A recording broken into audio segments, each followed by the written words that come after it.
Berjumpa lagi dengan saya Sumadi di kajian tentang kebolehan dan ketidakbolehan ketiga. Nah, kita akan bahas tentang kebolehan aborsi hamil.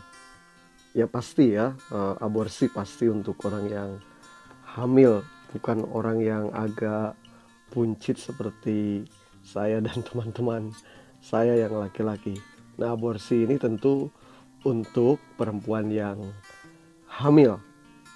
Nah, bagaimana pandangan-pandangan tentang aborsi di dalam dunia agama juga dunia perundang-undangan kesehatan kita secara medis? Nah, kita melihat fenomena aborsi.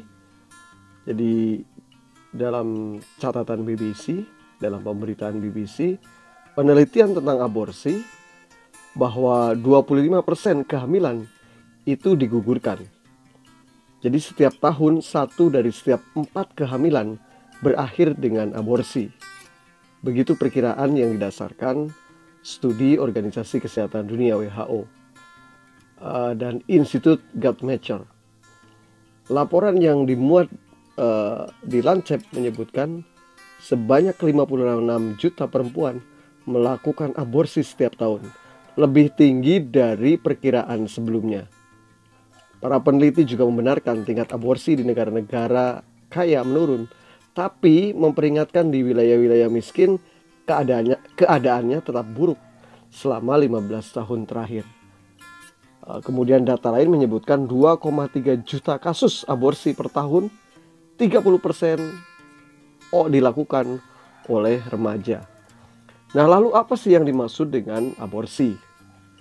Nah, secara etimologi aborsi berasal dari bahasa Inggris, yaitu abortion, dan dari bahasa Latin, yaitu abortus, yang artinya pengguguran kandungan. Kalau di bahasa Jawa namanya keluron. Kalau bahasa Sunda sama keguguran. Nah, Abdullah bin Ahmad menyatakan bahwa aborsi adalah merusak makhluk yang ada dalam rahim perempuan. Sementara Al-Ghazali menyebutkan aborsi adalah pelenyapan nyawa janin atau merusak sesuatu yang sudah terkonsepsi. Nah, intinya dari sejumlah pengertian itu bahwa aborsi itu adalah pengguguran janin dari rahim ibu hamil, baik sudah berbentuk sempurna ataupun belum. Nah, kita lihat beberapa ulama yang mengharamkan. Jadi nanti ada ulama yang mengharamkan, ada ulama yang membolehkan. Muhammad Salam Mazkur menjelaskan bahwa aborsi haram baik sesudah atau sebelum ruh ditiupkan. Sementara Wahbah Zuhaili menguatkan pendapat Al-Ghazali. Ia menganggap sekalipun aborsi dilakukan sejak konsepsi, tetap saja merupakan suatu kejahatan terhadap makhluk yang sudah tercipta. Said Ramdan Al-Buti menjelaskan aborsi dalam kasus zina hukumnya haram secara mutlak. Nah, kemudian bagaimana kebolehan aborsi? Apakah boleh aborsi itu? Aborsi itu boleh pada korban perkosaan. Nah, aborsi dalam kasus perkosaan, Al-Buti membolehkan jika kelahiran anak tersebut nanti dipastikan akan membawa dampak buruk bagi jiwa dan raga si ibu di kemudian hari. Aborsi untuk kasus ini diperbolehkan menurut Al-Buti karena perempuan korban perkosaan bukanlah sebagai pelaku tindak pidana, sehingga rukhsah aborsi diberlakukan. Di negara kita, pengaturan aborsi bagi korban perkosaan itu telah diatur dalam UU nomor 36 tahun 2009 tentang kesehatan. Di dalamnya dijelaskan bahwa setiap orang dilarang melakukan aborsi. Namun larangan tersebut tidak berlaku jika ada indikasi kedaruratan medis. Apa itu kedaruratan medis? Seperti kesehatan ibu dan janin yang terancam atau kehamilan dalam kasus perkosaan. Jadi sama dengan pendapat Al-Buti sesungguhnya Undang-Undang nomor 36 tahun 2009. Jadi kebolehan aborsi salah satunya karena hamil kasus perkosaan. Nah, kita lihat secara otentik di dalam Fatwa Majelis Ulama nomor 4 tahun 2005 tentang aborsi. Nah, tentang kebolehan aborsi itu ada sejumlah ketentuan umum ya. Yang pertama darurat. Yang harus diperhatikan tentang aborsi. Pertama darurat. Darurat adalah suatu keadaan di mana seseorang apabila tidak melakukan sesuatu yang diharamkan ya, maka ia akan mati atau hampir mati. Yang kedua ada yang disebut dengan hajat.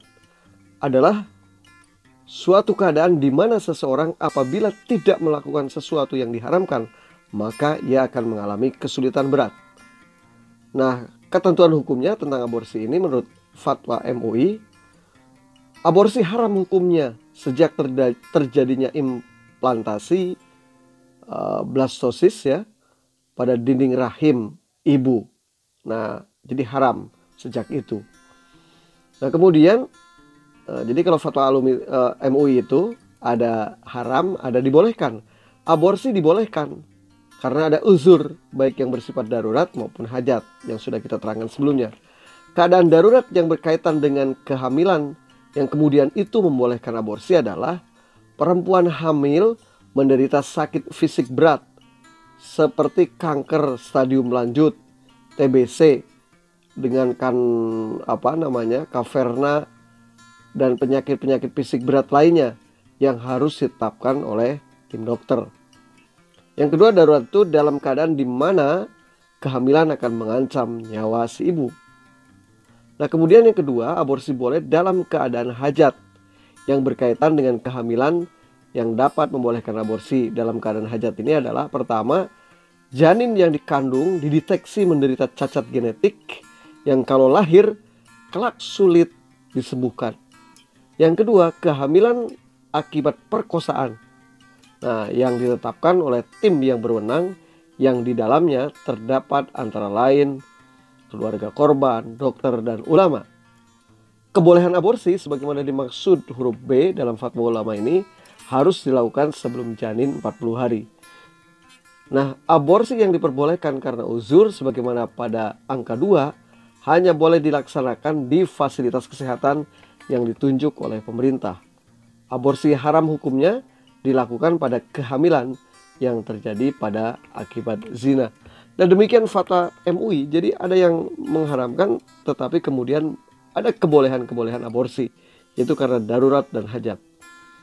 Nah, Jamil Al-Mubarak, Ibnu Al-Mubarak ya, dia menguraikan bahwa jika terdapat keadaan darurat yang mengharuskan dilakukannya aborsi, maka dapat diberi dispensasi atau rukhsah. Dan jika tidak ada, maka tidak dibenarkan.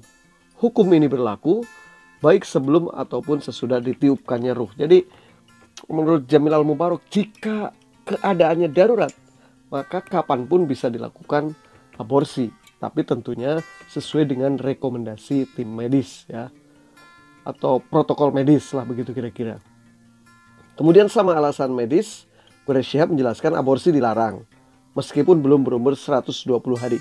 Kecuali, nah ini, ada alasan-alasan medis yang menjadi kedaruratan aborsi.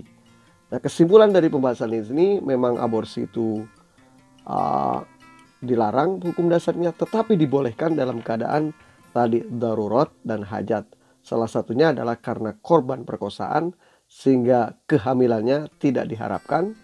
Kemudian yang kedua adalah karena persoalan-persoalan medis kesehatan yang mengancam ibu yang mengandung juga anak yang dikandungnya, sehingga kalau dilahirkan kelak tidak akan maslahat lah bahasanya. Itu yang kemudian dibolehkan aborsi.